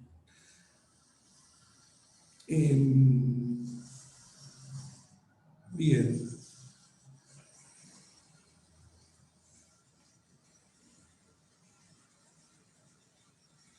Bueno, entonces esto es una mención así de chuperío, lo que hice recién sobre el tema de los enlaces y la química. Obviamente se pueden hacer cuentas sobre esto, pero y el tema de calcular la fuerza dipolo-dipolo y todo eso, no vamos a llegar a algo tan extenso, pero sí, volvamos ahora a hacer alguna otra cuenta, para que no piensen que en esta materia no hay cuentas, sí hay cuentas.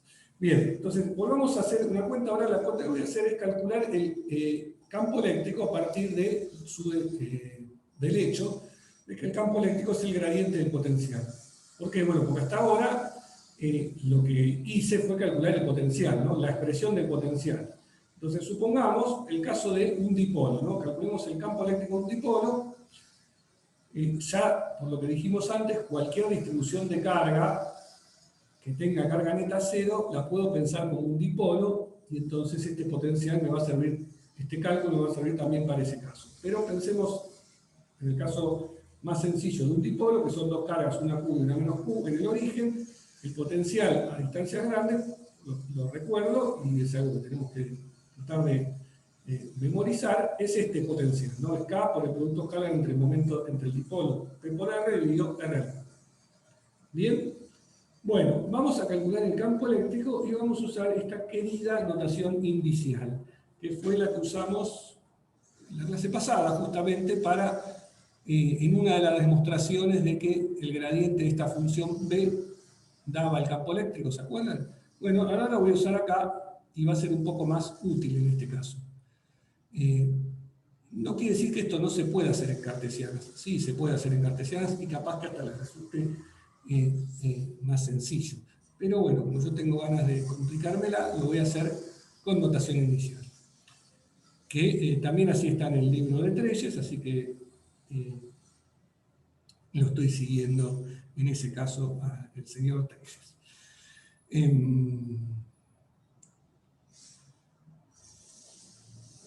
Bien. Bueno, entonces, ¿cómo es en notación inicial? Bueno, la idea es la componente J del campo eléctrico, ¿sí? Recordemos que J, 1, 2 y 3 ahora va a significar X y Z, entonces la componente genérica J, ¿qué es?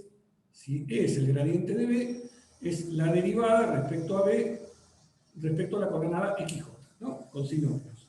O sea, tengo que derivar esta expresión respecto a una coordenada genérica XJ. Entonces, para eso voy a escribir, bueno, primero voy a hacer, esto lo voy a pensar como la derivada de un producto, entonces derivo el producto de P por R por 1 sobre R al cubo, así lo voy a pensar, el K es una constante que voy a sacar siempre afuera, y entonces escribo, pensándolo esto como el producto de P por R por 1 sobre R al cubo, hago 1 sobre R al cubo sin derivar, por la derivada de P por R, más P por R sin derivar por la derivada de 1 sobre R al cubo. Bien, derivada del producto, así se llama.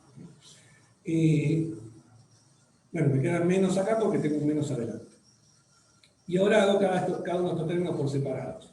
La derivada de P por R respecto a la coordenada XJ, voy a escribir este producto escalar P por R como, en notación inicial, la suma con un índice que corre, L, desde 1 hasta 3, de la componente L del momento dipolar por la componente L del vector R, ¿no? El vector R no lo dije en ninguna parte, pero se puede escribir como una terna x1, x2, x3. O sea, su componente genérica XL, L es XL, ¿no? Entonces este es el producto escalar, ¿está claro? O sea, esto es el producto escalar de estas dos cosas, lo tengo que derivar respecto a una coordenada genérica XJ. Bueno, acá tengo las tres componentes, pero la derivada solo va a actuar sobre la que tenga L igual a J, ¿correcto? Entonces, eso me va a hacer que cuando la componente L sea igual a J, la derivada le va a dar este factor P que está delante. Que P no depende de las coordenadas. ¿Sí? Recordémoslo que P depende de las cargas y de las posiciones de las cargas. Pero esta X, ¿qué es? Es la coordenada R en donde estoy evaluando el potencial, ¿sí? Y es donde tengo que derivar para calcular el campo eléctrico. O sea, estoy derivando respecto a las coordenadas de punto campo. Bueno, por eso entonces el P es como una constante. Para eso me queda P sub J. ¿Bien? ¿Esto se entendió? Si se entendió esto, sigo.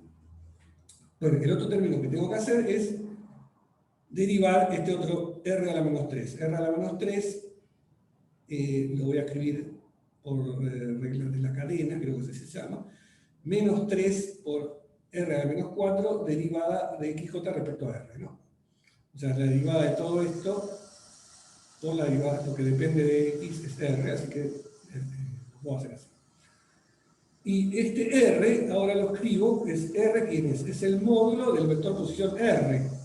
El módulo del vector posición R es la suma de sus componentes al cuadrado, todo al 1 medio. Bien, y todo eso lo tengo que derivar respecto de la coordenada genérica XJ. Bueno, de nuevo, acá va a aparecer XJ cuando el L aparezca acá, sea igual a J. Pero además, como tengo toda esta raíz cuadrada, bueno, eso me hace primero bajar un medio, ¿sí? Un medio acá,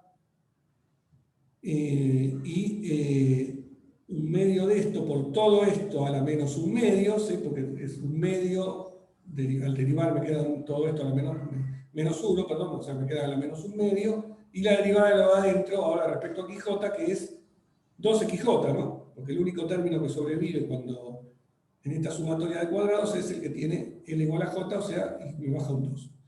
O sea que el 2 se me cancela con el 1 medio y me queda esto. Que lo mire un poco, y esto que tengo acá es de nuevo el módulo de R, ¿no? Pero a la menos 1. ¿Sí? Porque es R a la menos 1 esto. Entonces me queda R a la menos 1, R a la menos 4, me queda R a la menos 5.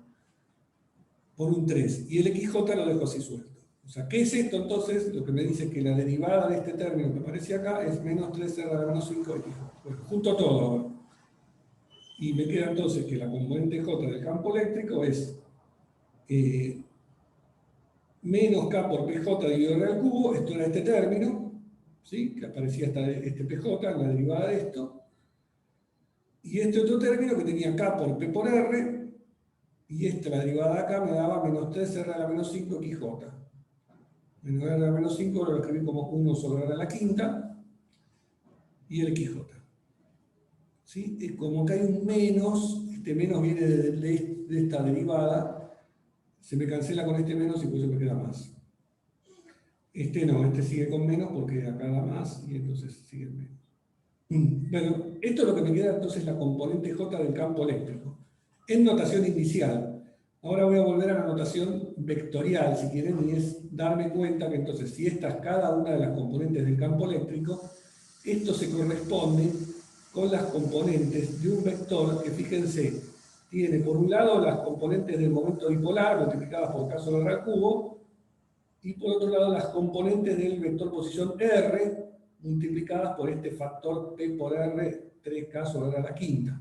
Bueno, eso puesto todo junto es esto que está escrito acá, donde además saqué de factor común R al cubo, ¿no? Porque aparecía acá abajo y acá aparecía R a la quinta, o sea que lo saqué de factor común y me quedó 3 por producto escalar de P con R, R sobre R al cuadrado, menos P. ¿Sí? Cambié además el orden de esto, puse con menos para hacer. Bien, fíjense que esto me da un vector, como corresponde, es un campo eléctrico, es un vector, que tiene una parte que es este vector P, pero dividido por R al cubo, K, multiplicado por K, y esta otra parte que también es un vector, porque esto es un producto escalar, que es un número, con este vector R. Si yo les pregunto así, mirando esta expresión, ¿cómo depende de R el campo eléctrico? Digamos, sin el detalle, digamos. ¿Cómo va con R? Va como R, va como 1 sobre R al cuadrado, va como 1 sobre R al cubo, va como 1 sobre a la no sé cuánto. Acá Gastón dice 1 sobre R, 1 sobre R. No pensé que era un número, sino es un signo de pregunta. 1 sobre R. No, 1 sobre R al cubo. 1 sobre R cuadrado.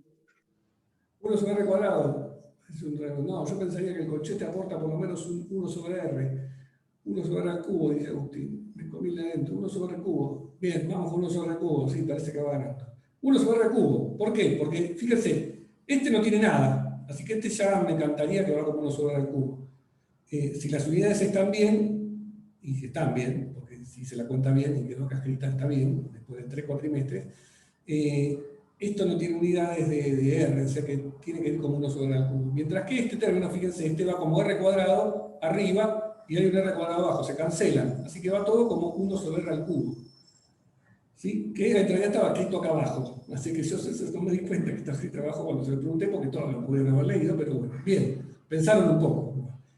El campo eléctrico va como 1 sobre R al cubo. Es decir, te cae más rápido, este es el comentario relevante, decae más rápido que el de una carga neta, ¿no? Porque ¿cómo decae el campo eléctrico de una carga? Va como 1 sobre R cuadrado. ¿Sí? El campo eléctrico es una fuerza que da una fuerza que depende de la distancia al cuadrado, 1 sobre la distancia al cuadrado. Bien, pero eso vale para una carga. Acá estoy considerando un dipolo, donde la carga neta estamos suponiendo que vale 0 porque este es el único término que estamos considerando en el potencial. Y entonces ahí vemos que el campo eléctrico decae un poco más rápido, decae como 1 sobre R, o sea, es menor que el de una carga, digamos, de valor equivalente. Bueno, que va como 1 sobre R al cubo el campo eléctrico también lo podríamos haber entendido del hecho de que el potencial iba como 1 sobre R al cuadrado, que lo teníamos acá, ¿no? Y lo habíamos dicho antes. Como el potencial va como 1 sobre R al cuadrado, el campo eléctrico, que es el gradiente de eso, el gradiente siempre es hacer una derivada, y la derivada me aumenta el orden de lo que tengo abajo, o me baja el orden de la. Entonces eso me hace que si tenía 1 sobre R al cuadrado, la derivada me va a dar 1 sobre R al cubo. Bien, bueno, entonces, finalmente, bueno, la cuenta exacta es esta. Este es el campo eléctrico de un dipolo. Nabla tiene una, claro, esa es otra forma de verlo. Pues el operador gradiente, que es un nabla, es como un, podría pensarlo como un vector cuyas componentes son dA de x, dA de y, dA de z, y las unidades son de 1 sobre metro. Así que, claro, me aumenta una unidad del metro en el denominador. Bien, bueno, esta es entonces la presión matemática para el campo eléctrico generado por un dipolo puesto en el origen. Si no está en el origen hay que referenciarlo con un R menos R0, como dijimos antes, pero dejemos esta presión que ya está bastante larga para eso. Es una aproximación, ¿no? O sea, es una aproximación a cuál es el campo eléctrico porque viene de una aproximación del potencial. O sea, que el campo eléctrico es aproximadamente esto, en realidad, para un dipolo visto desde muy lejos. Y uno lo podría graficar esto, exactamente esta expresión, hacer el gráfico de esto, y lo que resulta son este tipo de líneas de campo que están dibujadas acá en negro. Las líneas de campo que corresponden, en este caso, ¿para qué cosa? Para un dipolo que está puesto aquí en rojo, esta flecha roja. Recordemos que los dipolos son flechas, son vectores, y si por ejemplo tengo un dipolo alineado del eje este vertical, que llamémoslo el eje Z, si quieren, y el dipolo entonces es P en Z versor, el campo que corresponde a ese dipolo, P en Z versor, reemplazando en esta expresión de acá, es algo que depende de la posición, y me da esto. El gráfico lo hizo usted. No, perdón, yo tendría que citar el copyright de las cosas que robo del internet. No, lo saqué, pero lo busqué. Eso sí. Lo busqué yo, no, yo sí hago este gráfico. Claro, no, hay graficadores hoy en día, ¿no? para hacer estas cosas, pero no lo hice yo. Pensar que en el pasado los científicos que no tenían ningún graficador hacían este tipo de dibujos geniales, ¿no? Aparecen los papers de Maxwell y Faraday, dibujitos de esto que lo hacían a mano. Al respecto me hiciste acordar de unas clases que están muy buenas, de un profesor de MIT que se llama Walter Lewin.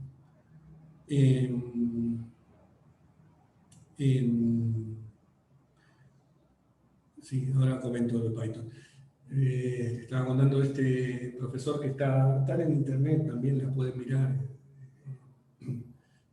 Van a notar que algunas cosas yo le he birlado a él. Sí, lo más, sí, es buenísimo.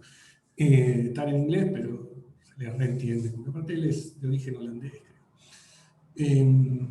Y bueno, hay una parte donde muestra unas filminas, un producto en desuso, que son esas hojas transparentes que se ponían arriba de un proyector y juega un poco con las líneas de campo que las hizo él, está genial.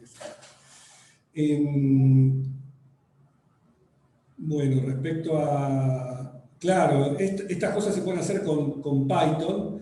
Yo voy a dar en algún momento un ejemplo, porque lo están viendo esto bien en las prácticas con Facundo, que es nuestro experto en Python.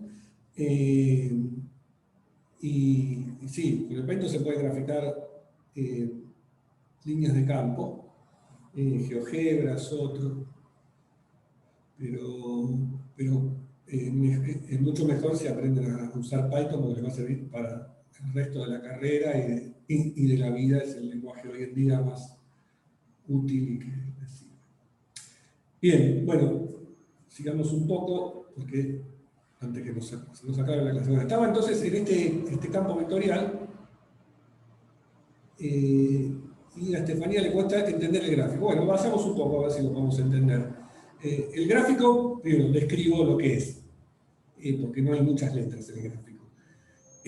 Las líneas de campo son las que están dibujadas en negro. ¿Qué eran las líneas de campo? Recordemos que eran líneas que me indicaban la dirección y sentido hacia dónde apuntaba el campo. En este caso no está marcado el sentido, eso va a depender del signo del dipolo. En este caso, para un dipolo hacia arriba, las líneas saldrían del dipolo, o sea, acá tendría que haber flechitas que apuntan hacia allá, y estas son líneas que me indican la dirección del campo. O sea, el campo va saliendo así y da toda una vuelta y entra...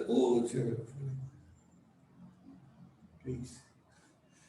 Y vuelve a entrar por el otro lado. En el eje Z, este campo, la línea de campo coincide con el eje Z. O sea, a lo largo del eje Z el campo va en esta dirección.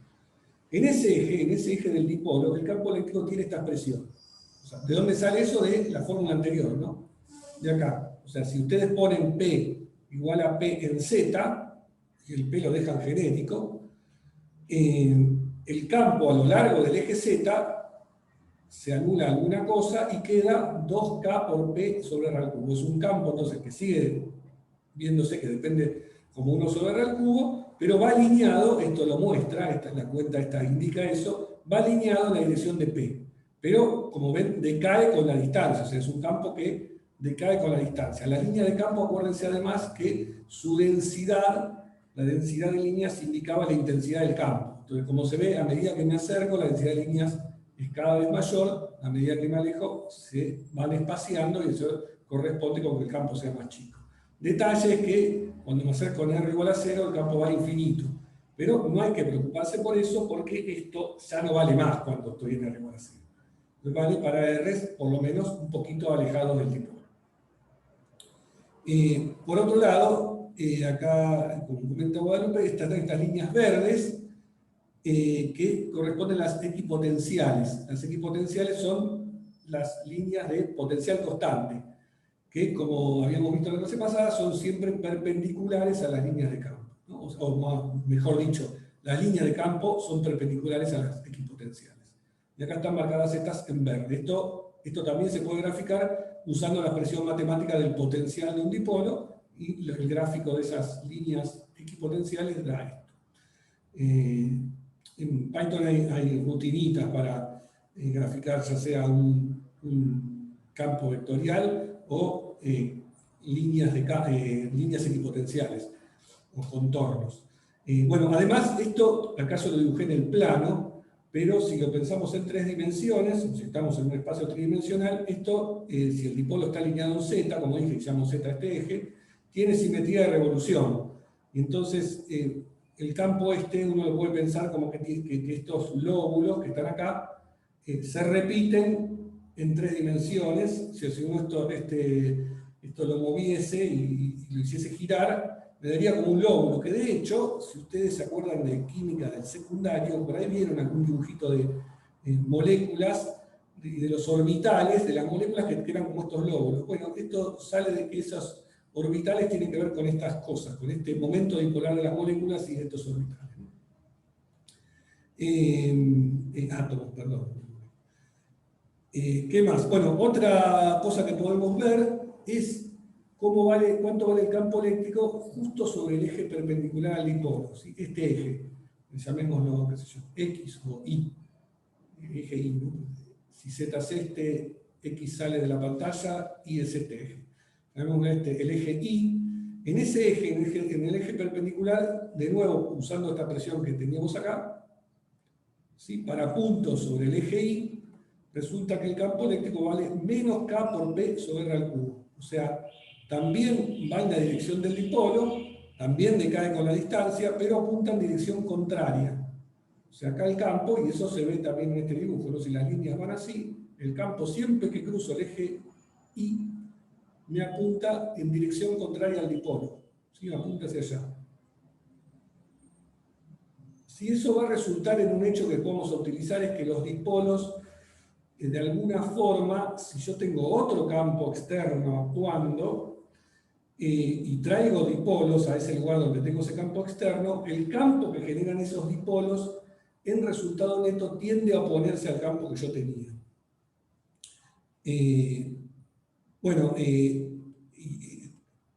Ahora vamos a ver algo relacionado a ese efecto que tiene un campo eléctrico sobre un dipolo. Por ahora, remarco que lo que estamos viendo es el campo eléctrico que genera el dipolo, ¿no? O sea, el campo eléctrico generado por este dipolo. Y fíjense que este es el caso de un dipolo ideal, o así lo llaman, el dipolo puntual.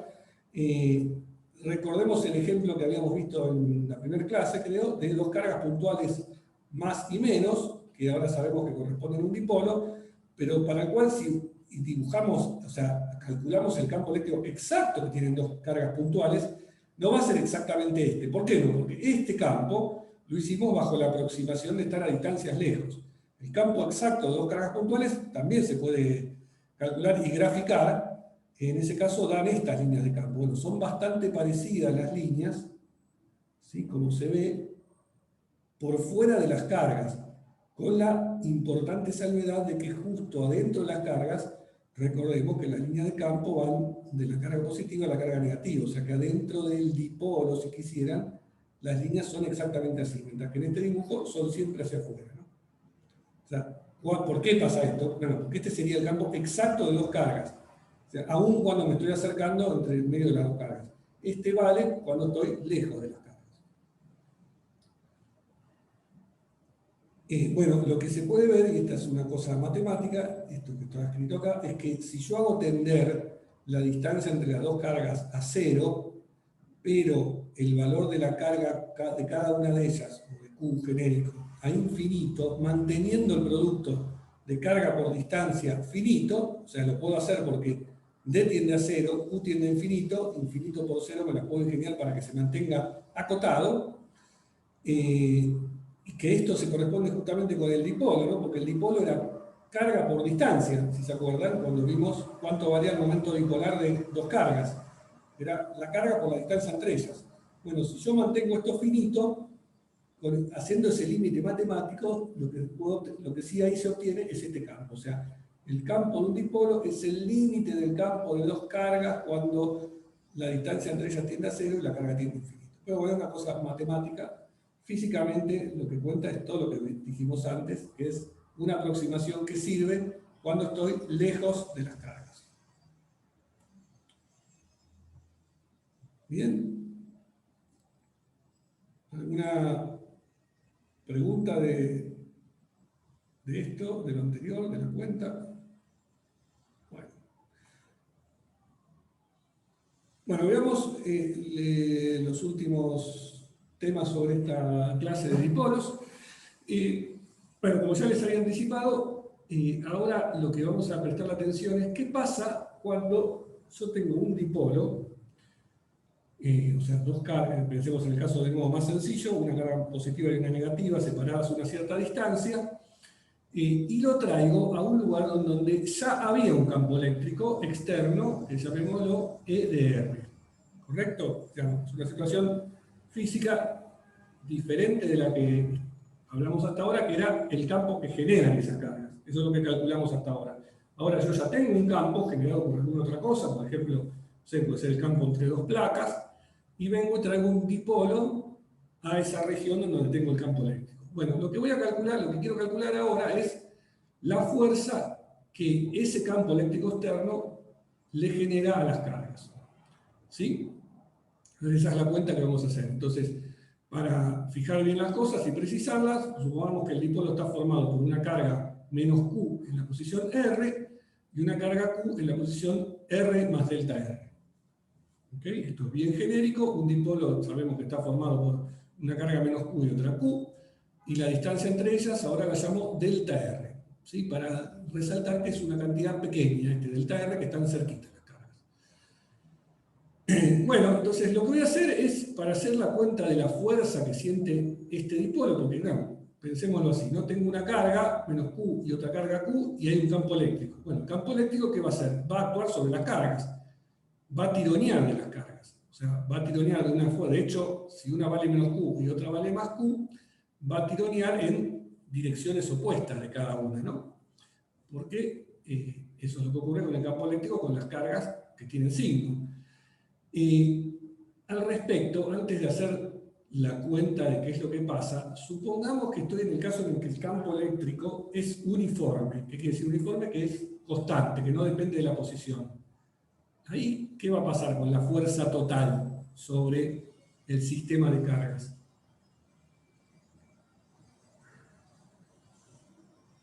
¿Cuánto va a dar? Es nula, ¿no? ¿Por qué es nula? Esto, antes de hacer la cuenta que voy a hacer ahora, cualquiera se da cuenta que la fuerza vale Q por E.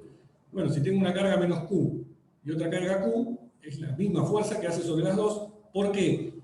Porque es clave para que las fuerzas se balanceen, como acá dicen, Sergio, es clave que el campo eléctrico no dependa de la posición. O sea, es el mismo campo que actúa sobre la carga Q que sobre la carga, perdón, sobre la carga menos Q que sobre la carga Q. ¿Sí? Pero no me hace falta ninguna cuenta para, o sea, lo hago así con los dedos, menos Q por E más Q por E, y es el mismo, se cancela. Bueno, ahora sí, hagamos la cuenta para el caso de que el campo no sea uniforme. Si el campo no es uniforme, lo que vamos a hacer es hacer un Taylor, otra vez, como hicimos antes con el potencial, ahora para el campo, alrededor de la posición R, de la posición R de la carga que está, de la carga menos Q. Entonces lo que voy a hacer es un Taylor triple que estoy haciendo porque lo hago para cada una de las componentes del campo eléctrico. Acá estoy mezclando un poco de notación inicial y de la otra. Y entonces lo que digo, bueno, la componente J del campo eléctrico en la posición R más delta R es por Taylor la componente J en la posición R más, y acá como esto depende de las tres coordenadas, tengo que usar derivadas parciales, ¿no? Es un Taylor en varias variables, como ustedes saben de matemática. Entonces me queda la derivada del campo eléctrico en J respecto a X, por el desplazamiento en X, la derivada del campo eléctrico en J respecto a Y por el desplazamiento en Y, más la derivada del campo eléctrico en J respecto a Z por el desplazamiento en Z. Donde este J remarco que es una función de punto, que es la componente J del campo eléctrico. ¿Qué significa el término orden delta cuadrado? Pregunta Sergio, creo que era, y el Gastón le contesta, es el orden de Taylor, efectivamente, sí, es el término de orden superior de las derivadas segundas, que lo voy a ignorar. ¿Por qué? Porque este delta, ¿quién es? Es el delta del desplazamiento, son las tres componentes, un vector, ¿no? El delta R es un vector, delta X, delta Y, delta Z, es un vector de desplazamiento chiquitito que tiene tres componentes chiquititas, cada una de las cuales le llamamos delta X, delta Y, delta Z. Bueno, acá intervienen las deltas al cuadrado, cualquiera, genérica, delta X, o sea, y derivadas segundas del campo eléctrico componente J.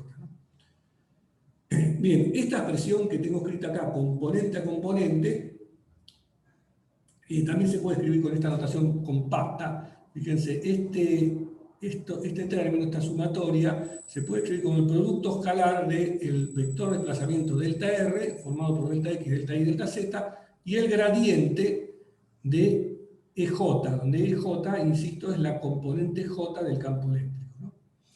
Que es, o sea, el campo eléctrico es un campo vectorial que tiene componentes X y Z, cada una de las cuales son funciones de punto. X. Entonces les puedo tomar el gradiente a cada una de las componentes. Y el gradiente es justamente de A de X, de A de Y, de A de Z, y me queda justo este producto escalar, ¿no? Entonces esto en notación compacta lo escribo así, y una vez que la tengo así escrita con esta notación inicial, puedo volver a la notación vectorial y escribir el campo eléctrico, o sea, las tres componentes juntas ahora, como el campo eléctrico más dr por producto escalar gradiente. Esto es también una licencia de notación que significa cada una de las componentes de este vector. Bueno, con todo eso, con toda esa notación, voy a calcular la fuerza, que todavía no lo había hecho. Entonces, ¿cómo es la fuerza? La fuerza total sobre el dipolo, voy a llamar F sub D, es la fuerza sobre la carga menos Q, que está en la posición R, o sea, es menos Q por el campo eléctrico en R, más la fuerza sobre la carga Q, que está en la posición R más delta R, o sea, Q por el campo eléctrico en R más delta R. ¿Sí? Acá de nuevo, si el campo eléctrico no depende de la posición, lo puedo sacar de factor común y se me cancelan menos Q más Q y me da la fuerza igual a 0. Pero supongamos que no pasa eso y sigamos. Bueno, acá lo que hago es reemplazar aquí con el Taylor que tenía escrito acá arriba, y en donde dice E de R más delta R, escribo E de R más este de R por gradiente más el término de orden superior. Bueno, haciendo la distributiva con la carga me queda Q por R y Q por R gradiente E, ¿sí? Más el término de orden superior. Bueno, estos dos términos se cancelan porque tengo el campo de valor en el mismo punto, y entonces me sobrevive solo este término, Q de R por gradiente de E. Bueno, y ahora lo que interpreto, me doy cuenta que este Q de R, Q delta R, si tengo una carga menos Q en R y una carga Q en R más delta R, es justamente el dipolo P de esta distribución de cargas, que lo habíamos visto, era Q por delta R. Si acá cambié la delta griega mayúscula por la delta esta otra, pero es lo mismo, ¿no? Porque acá estoy remarcando que es una cantidad chiquitita. Bueno, esto es el momento dipolar P, o sea que esto lo puedo escribir como P por gradiente de E. ¿Sí? Bueno, acá está comentado que, fíjense que si el campo eléctrico es uniforme, como tengo que hacer el gradiente que está aplicando, el gradiente aplica sobre el campo acá, si el campo eléctrico es uniforme me va a dar 0. Entonces la fuerza neta me va a dar 0. Pero claro, no hacía falta hacer la cuenta para ese caso, como dije antes. Alcanzaba con mirarlo así con los dedos. Pero bueno, entonces finalmente encontramos la fuerza que hace un campo eléctrico sobre un dipolo. Esta fuerza aparece cuando el campo eléctrico varía. No es tan utilizada este tipo de fuerzas, no así va a ser el caso cuando veamos lo mismo para campo magnético. Vamos a ver que tiene una aplicación muy, muy interesante y divertida, pero bueno, me estoy anticipando.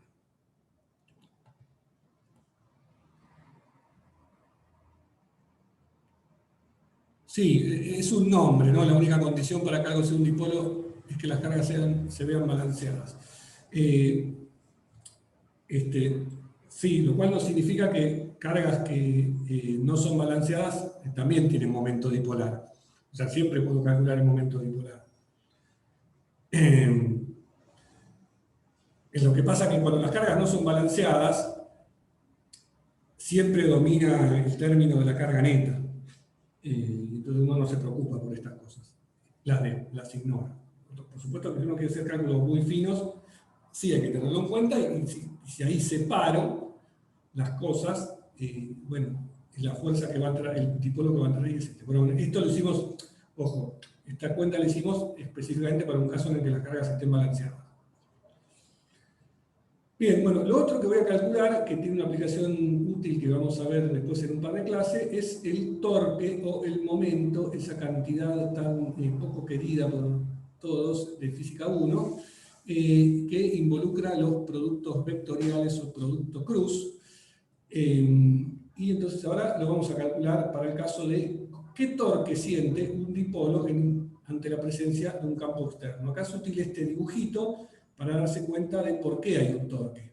No, en este dibujito estoy representando una carga Q y una carga menos Q en presencia de un campo eléctrico uniforme, ¿sí? Porque fíjense que las líneas de campo, que son estas paralelas aquí espaciadas, son justo las líneas de un campo eléctrico uniforme. Bueno, la fuerza neta que va a ejercer sobre este dipolo es 0, porque ejerce una fuerza para un lado sobre una carga y para el lado opuesto sobre la otra, y Y como vimos antes, la fuerza neta vale 0, pero como se ve ya de la tendencia del dibujo, esto va a generar un torque y lo puede hacer girar al dipolo y orientarse, y lo que va a hacer tender es a orientarlo alineado con el campo eléctrico, ¿sí? Porque tira de la carga positiva para este lado, de la carga negativa para este lado, y lo que va a tender a hacer es alinear. Bien, entonces teniendo en cuenta esto, físico primero, ahora hagamos la cuenta, a ver qué pasa. La cuenta, ¿qué es? Es el torque. Acá voy a usar esta notación, esta letra tau. El torque es un vector que tiene que ver con el brazo en donde está aplicada cada fuerza. Si la carga menos Q estaba en la posición R, como habíamos dicho, sí, todo es electrostático. Es electrostático. Lo que pasa que, como dijimos antes, cuando estamos mirando el efecto sobre otras cargas, les damos libertad a las cargas que se muevan, asumiendo que esas cargas no cambian lo que generó el campo, ¿no? Entonces, en este caso, mis cargas de prueba serían las que traigo acá como un dipolo ahora. O sea, estas dos son las cargas de prueba que forman el dipolo y que sienten el efecto del campo. Bien, entonces estaba en la cuentita ahora del dipolo, ¿no? Del torque. El torque es el brazo de este vector R, que es donde está la carga menos Q, así había dicho en la página anterior, creo. ¿No? Sí, la carga menos Q está en R, o sea que es menos Q por R vector el campo en R, y la carga Q está en R más delta R, que va a ser el brazo de ese vector E de R más delta R, ¿no? Este es el conocido producto Cruz, ustedes que lo conocen de física 1. Bueno, vamos a usar de nuevo esta expresión de Taylor, ¿no? Para el campo eléctrico en R más delta R, y ahora reemplazamos eso aquí, en el torque. Bueno, el torque me queda este término, lo dejo así como está, y este lo desarrollo y tengo como varios términos, ¿no? Porque tengo que hacer el producto Cruz de esto. Este es todo un campo, todo un vector, ¿no? E de R, que se compone de estos dos términos, E de R más de R por gradiente. Estos son dos vectores, ¿no? Es R más delta R, ¿no? Porque por ahí los paréntesis confunden un poco, ¿no? Y la Q parecía que decía Q de R más delta R, pero no. Esto es Q por R más delta R. Bueno, tengo que hacer esto cruzado con esto. El producto cruz es lineal y me queda la suma de los productos cruces, y lo que les va a resultar es un producto cruz R con E, que es el cruce de este con este, otro que es de R con E, que es el cruce de este con este, otro que es R con esto, y otro que es de R con esto, pero que ahí ya me doy cuenta que al hacer de R con esto me salta un DR al cuadrado. Así que ese lo voy a ignorar, lo voy a juntar todo con el orden de delta cuadrado, siendo consistente con mi orden de aproximación. Bien, sigo entonces. Vuelve a pasar que se cancelan cosas, esto se cancela con esto, y me queda, me queda QDR, vector E más QDR, estos dos términos. Bueno, vuelvo a usar el hecho de que este QDR era P, o sea que este primer término lo puedo escribir como P vector E, ¿no? Quedó bastante lindo y compacto este primer término. Y este otro término es Q por R vector esto, si me fijo en la página anterior, es justo lo que habíamos obtenido como la fuerza. ¿Sí? El producto de Q con de R por gradiente D era la fuerza, que también habíamos escrito como P gradiente D. Bueno, esta es la fuerza neta, de forma tal entonces que esto me queda finalmente P vector E más R vector la fuerza. Si estoy en el caso en el que la fuerza vale 0, como sería el caso de este dibujo acá, en este ejemplo, entonces solo sobrevive este término, pero sobrevive un término que tiene que ver justamente con el producto cruz de P vector E. Entonces, fíjense que si esto va a tener torque cuando P no esté alineado con E, como es el caso de este dibujo. P acá es un vector que apunta de la carga negativa a la positiva, ¿sí? ¿Sí? Recordemos eso, P siempre va de las negativas a las positivas, al revés del campo que va de las positivas a las negativas.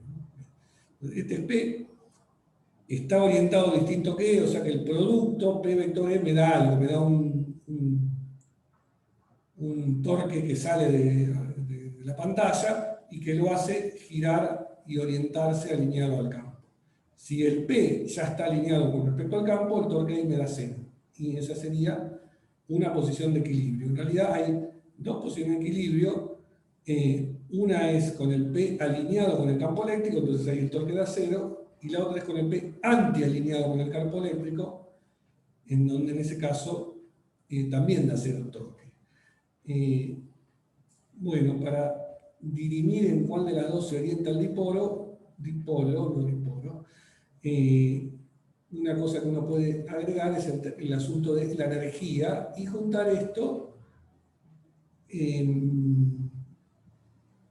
Antialineado sería que apunta justo en el antiparalelo.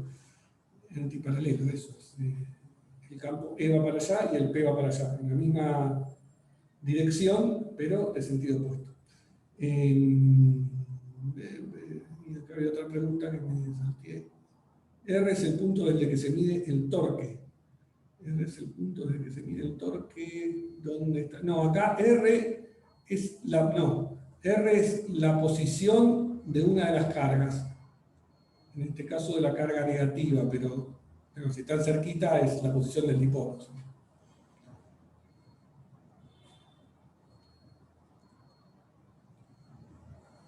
Sí, y el torque lo estoy calculando respecto a un sistema de referencia, a un origen distinto, ¿no? Dije que P va de menos a más. Sí, el P va siempre de menos a más. Es por la definición del P.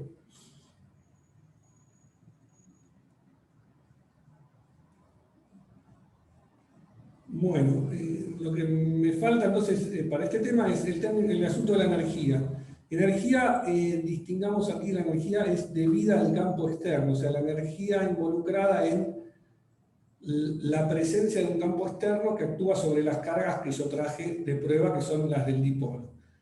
En cuyo caso, entonces, la energía que es carga por potencial, ¿sí? Donde este es el potencial externo debido al campo externo, ¿no? Es la energía de la carga menos Q y la energía asociada a la carga Q, que es el potencial en R más delta R. Acá también podemos hacer un Taylor, igual que hicimos antes. En este caso es un Taylor sobre B, que es un campo escalar, pero queda lo mismo que pasaba antes con el campo eléctrico. Y me queda este B de R con un dr por gradiente de B, haciendo de nuevo la distributiva con la carga, me pasa esto, se me cancela menos Q por B con Q por B, y me queda esta expresión para la energía, que de nuevo usando que P es Q por dr, esto lo puedo reemplazar por P, y lo otro que me puedo dar cuenta es que el gradiente de B es justamente E. Así que, pero como el E lo tengo definido a menos un signo del gradiente de B, entonces me queda un signo acá. Me queda entonces que la energía asociada a la presencia del dipolo en ese campo eléctrico externo es menos P por E. Bien, que entonces lo que se ve es que eso da mínimo en la dirección de que cuando el dipolo se alinea en la misma dirección que el campo. Básicamente vimos todo F1, pero para dipolos. Sí, vimos cosas que, bueno, uno va construyendo arriba, ¿no? El centro de masa, por ahí. Y ahora los torques. Bueno, con esto terminé exactamente a las 11. Así que estuvo bien estimado que no iba a tener tiempo de mostrar esos videitos del profesor español.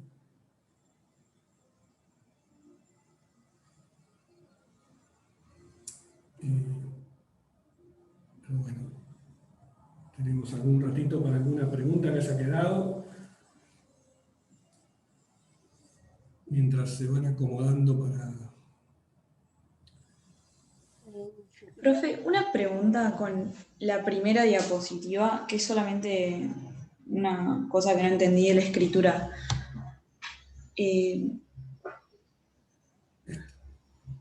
Sí, ¿viste cuando dice el módulo de R menos RI prima más o menos igual a R, mucho, no, en el dibujito, Sí, ahí da. sí. Bueno, viste que dice mucho mayor que RI' igual a módulo de RI', dice ahí. Sí, se me cortó la figura acá, falta la razón. Bien. Perfecto, era solamente eso. Gracias.